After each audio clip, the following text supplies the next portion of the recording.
যে কি ভয়ঙ্কর নির্যাতন চালানো হচ্ছে সাধারণ মানুষের উপরে। যাদের কথা এখন এই মুহূর্তে বলবো তারা কোনোভাবেই আওয়ামী লীগের রাজনীতির সঙ্গে জড়িত থাকা দূরের কথা, অনেকে রাজনীতি কি, রাজনীতি জিনিসটা কি সে সম্পর্কেও ন্যূনতম ধারণা তাদের নেই। ধরুন ইসমাইল হোসেন, চুয়াডাঙ্গা বাড়ি, দামোদর সরকারি পাইলট উচ্চ বিদ্যালয়ের শিক্ষার্থী, বয়স 17, খেয়াল করুন, এসএসসি পরীক্ষার্থী। আমি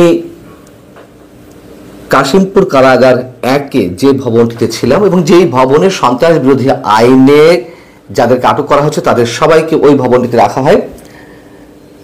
তো প্রতিদিন তো চালান যাচ্ছে কেরানীগঞ্জ কারাগার থেকে, প্রতিদিন মানে বলতে গেলে প্রতিদিন বলতে হয়, কিন্তু সপ্তাহে 2 দিন 3 দিন একেবারে রুটিন করে চালান দেওয়া হচ্ছে।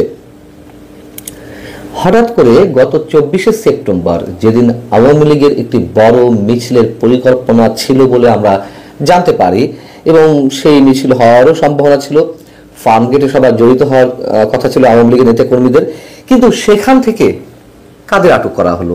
হ্যাঁ, নিশ্চয়ই এ ধরনের কার্যক্রমের সঙ্গে যারা জড়িত তাদেরকে যেমন আটক করা হচ্ছে, পাশাপাশি আমি নিরীহ অসহায় সাধারণ মানুষের কথা বলছি যে তাদেরকে কোন অপরাধে, কোন অভিশাপে মাসের পর মাস মিথ্যা মামলায় আটক হয়ে কারাগারের অন্ধকার প্রকোষ্ঠে থাকতে হচ্ছে। বলছিলাম ইসমাইলের কথা। ওই দিন তার ছোট চাচার হার্টের সমস্যা চিকিৎসার জন্য আসা হয় ঢাকাতে এবং ফার্মগেটে চাচার সঙ্গে একটি রেস্টুরেন্টে খাচ্ছিল। খাওয়া শেষে চাচা বিল দিচ্ছিলেন, ইসমাইলের খাওয়া তখনও শেষ হয়নি। হঠাৎ করে পুলিশ সেখান থেকে ইসমাইলকে তুলে নিয়ে গেল কিছু বুঝে ওঠার আগেই এবং তাকে তেজগাঁও থানায় নিয়ে যাওয়া হলো, মামলা রুজু করা হলো। সে নাকি আওয়ামী লীগের মিছিলে অংশ নিতে এসেছে। ইসমাইল আমাকে জানিয়েছিল, তার মুখের ভাষাটা এরকম ছিল, কাকু আমি জীবনে ঢাকা শহরে আসিনি, এই প্রথমবারের মধ্যে আইসি কাকু। ইসমাইল আমার সঙ্গে কথা বলছিল আর ক্ষণে ক্ষণে ডুকরে কেঁদে উঠছিল। পুলিশ তার বয়স দেখায় এজাহারে 19 বছর, যেহেতু 17 বছর বয়স, কিশোর অপরাধে তাকে আটক করতে হয়, কিন্তু তাকে তো আটক করা হচ্ছে আওয়ামী লীগের মিছিলে অংশ নিয়েছিল এই অপরাধের অভিযোগে, যেটি দেখানো হচ্ছে পুলিশের এজাহারে। কি হলো তাহলে? বয়স বাড়িয়ে দেয়া হলো। একে নিরপরাধ একটি শিশু কিশোর, তার উপরে তার বয়স বাড়িয়ে দেখা হলো। আরো অনেক কাহিনী আছে এবং এই ইসমাইল আমার সাথে কথা বলছে, নানান ধরনের কথা বলছে, আর মাঝে মাঝে নিজের অবচেতন মনে বলে উঠছে, কাকু আমি পরীক্ষা দিতে পারবো তো কাকু, কাকু আমার পরীক্ষার সামনে, কাকু আমার কি হবে না। ইসমাইলের মতন আর একজন, তার নাম আজিজুল ইসলাম, তার বাড়িও চুয়াডাঙ্গায়। তার বড় শখ একটা অ্যান্ড্রয়েড ফোনের। তার মা 2টি ছাগল বিক্রি করে তাকে একটি অ্যান্ড্রয়েড ফোন কিনে দেয়। যেহেতু সারাদিন কাজ করে, মাঠে কৃষকের কাজ করে, মা তার ইচ্ছাটি পূরণ করে এবং সে যেহেতু নতুন ফোন ব্যবহার করছে, ইন্টারনেট কানেকশনে নিয়েছে, তার কাছে বিভিন্ন ধরনের রিকোয়েস্ট আসে বিভিন্ন গ্রুপে অ্যাড হওয়ার জন্য। সে কিছু বুঝে আর না বুঝে অ্যাডগুলো, মানে এই রিকোয়েস্টে গুলো সে অ্যাকসেপ্ট করতে থাকে। এভাবে আওয়ামী লীগের বিভিন্ন গ্রুপে সে নিজের অজান্তেই অ্যাড হয়ে যায়। কি করা হলো তাকে? তাকে হয়তো কোনো কারণ ছাড়া আটক করা হলো।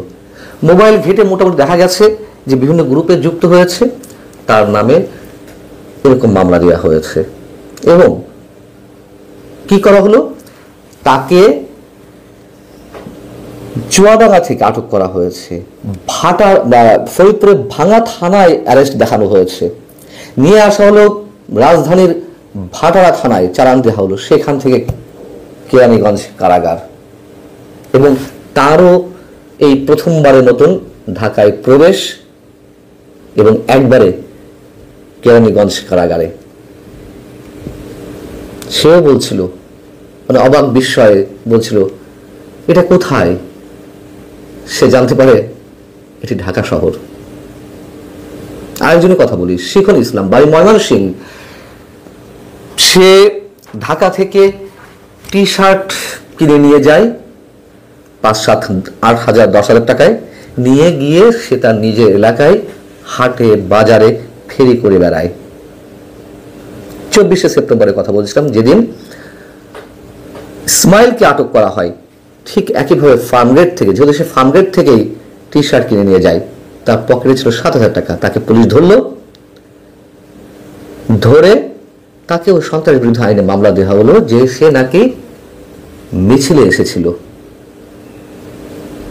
কত কাহিনী বলবো এরকম, কি কারণে এগুলো করা হচ্ছে আপনারা বুঝে নিন। এর সাথে অনেক ধরনের বাণিজ্য জড়িয়ে রয়েছে, এর সঙ্গে পুলিশ যে বেশ তৎপর আসামিদেরকে গ্রেপ্তার করছে তাদের দৃষ্টিতে, সেগুলো দেখানোর চেষ্টা করা হচ্ছে। আমার রুমমেট ছিলেন কেরানীগঞ্জ কারাগারে। তিনি ব্যবসায়ী, প্রতিষ্ঠিত ব্যবসায়ী, নাম ইবায়েদ ইসলাম। তার কাছে 5 আগস্টের পরে স্থানীয় কেউ কেউ তার কাছে 30 লাখ টাকা চাঁদা দাবি করে। কারা চাঁদা দাবি করেছে নিশ্চয় বুঝতে পারছেন।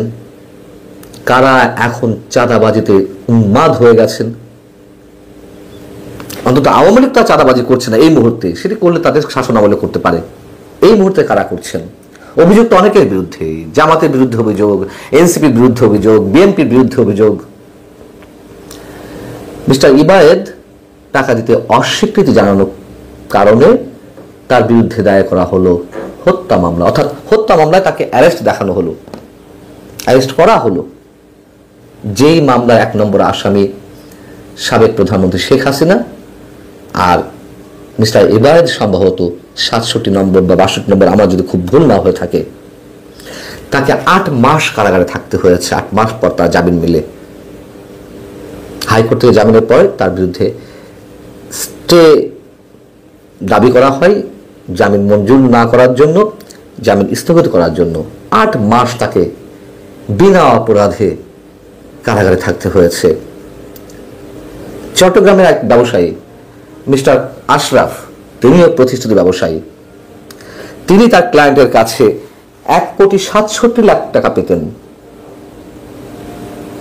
তার ক্লায়েন্ট তাকে চেক দেয়, কয়েক দফা দেবে বলে চেক দেয়, যে অমুক তারিখে টাকা ড্র করা যাবে।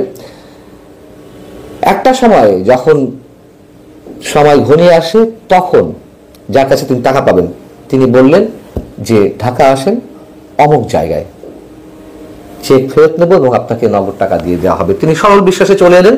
কি হলো? তাকে ধরিয়ে দেওয়া হলো পুলিশের হাতে। পুলিশের হাতে ধরিয়ে দেওয়া হলো। তিনিও কয়েক মাস কারাগারে রয়েছেন। টাকা যাতে না দেয়া লাগে, সেই দেনাদার ব্যক্তি তাকে এইভাবে ফাঁসিয়ে দিল। রানা আলী মীর একজন ইঞ্জিনিয়ার, তার এক আত্মীয় যাবে বিদেশে, তিনি মধ্যস্থতা করেছিলেন, এক দালালকে টাকা দিয়েছিলেন। কিন্তু যখন তার আত্মীয়কে বিদেশে পাঠানো সম্ভব হচ্ছে না, তিনি টাকা ফেরত চাচ্ছিলেন। তো একটা পর্যায়ে নানান ডেট দিতে দিতে পল্টনে তাকে ডাকা হলো যে টাকা নিয়ে যান। একটা হোটেলে ডেকে তাকে ধরিয়ে দেওয়া হলো পুলিশের হাতে। তার নামেও এই ধরনের মামলা হয়েছে সন্ত্রাস বিরোধী আইনে। কত কাহিনী শোনাবো আমরা। অসংখ্য অসংখ্য মানুষ এইভাবে কারাগারে নির্যাতনের মধ্যে রয়েছে। নির্যাতন বলতে আমি শারীরিক নির্যাতন বলছি না, হ্যাঁ, রিমান্ডে নিয়েও অনেককে নির্যাতন করা হচ্ছে। এরকম আরো অনেকে রয়েছে। আমরা আব্দুল সালাম নামে স্বেচ্ছাসেবক লীগের এক সাবেক নেতার কথা জানি। ময়মনসিংহ কৃষি বিশ্ববিদ্যালয়ের ভিপি ছিলেন সম্ভবত। তিনি আওয়ামী লীগ করেছেন, এটা তার অপরাধ, ঠিক আছে, কিন্তু তাকে যে মামলা আটক করা হলো সেই সময়ে যে মামলাতে যে ঘটনা উল্লেখ করা হয়েছে সেই ঘটনার সময় তিনি বিদেশে অবস্থান করছেন, কিন্তু তিনি দেশে আসার পরে তাকে আটক করা হলো, সন্ত্রাস বিরোধী আইনে মামলা দেয়া হলো।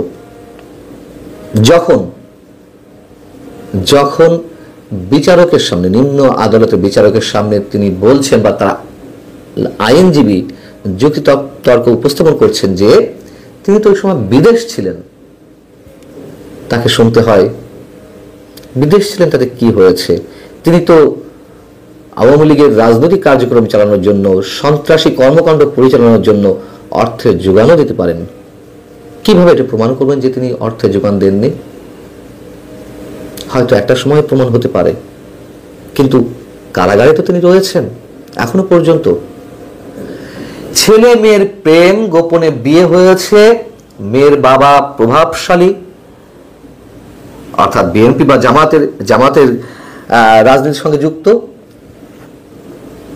ছেলের বাবাকে সন্ত্রাস বিরোধী আইনে আটক করিয়েছে, তার বিরুদ্ধে মামলা দিয়ে, পুলিশি মামলায়, অজ্ঞাত মামলায় ঢুকিয়ে দেওয়া হয়েছে।